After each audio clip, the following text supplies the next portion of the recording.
భారత రాజ్యాంగ రూపకర్త డాక్టర్ బాబాసాహెబ్ అంబేద్కర్ జయంతిని అధికారికంగా నిర్వహించాలని అంబేద్కర్ సంఘాల ఐక్య పోరాట వేదిక సమితి అధ్యక్షులు అల్లూరి భూమన్న డిమాండ్ చేశారు. స్థానిక ప్రెస్ క్లబ్లో నిర్వహించిన సమావేశంలో ఆయన మాట్లాడుతూ, ఎన్నికల కోడ్ ఉన్నందున ప్రభుత్వం అంబేద్కర్ జయంతిని అధికారికంగా నిర్వహించకపోవటం శోచనీయమన్నారు. భారత రాజ్యాంగాన్ని నిర్మించిన అంబేద్కర్ గారికి ఇది అవమానమని ఆయన తెలిపారు. ఏప్రిల్ 14వ తేదీన ఆదిలాబాద్లోని అంబేద్కర్ చౌక్లో జరిగే జయంతి వేడుకల్లో అందరూ పాల్గొని విజయవంతం చేయాలని ఆయన పిలుపునిచ్చారు. జిల్లా ప్రజలందరికీ కూడా జైభీం తెలియజేస్తూ ఉన్నాం.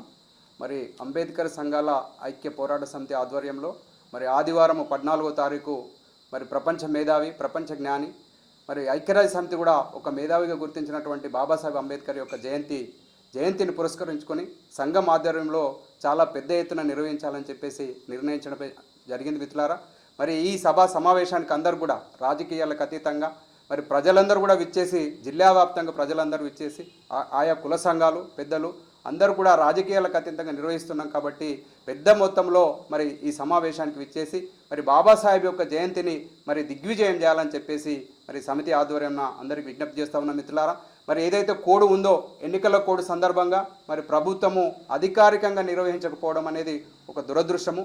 ఒక దేశానికి వెన్నుముకైనటువంటి వాడు రాజ్యాంగ పిత. మరి రాజ్యాంగాన్ని ఒక స్ఫూర్తిగా తీసుకొని మనం ముందుకెళ్లాల్సినటువంటి ఈ రోజులలో మరి బాబాసాహెబ్ గారి జయంతిని జరుపుకోవడం చాలా శోచనీయము.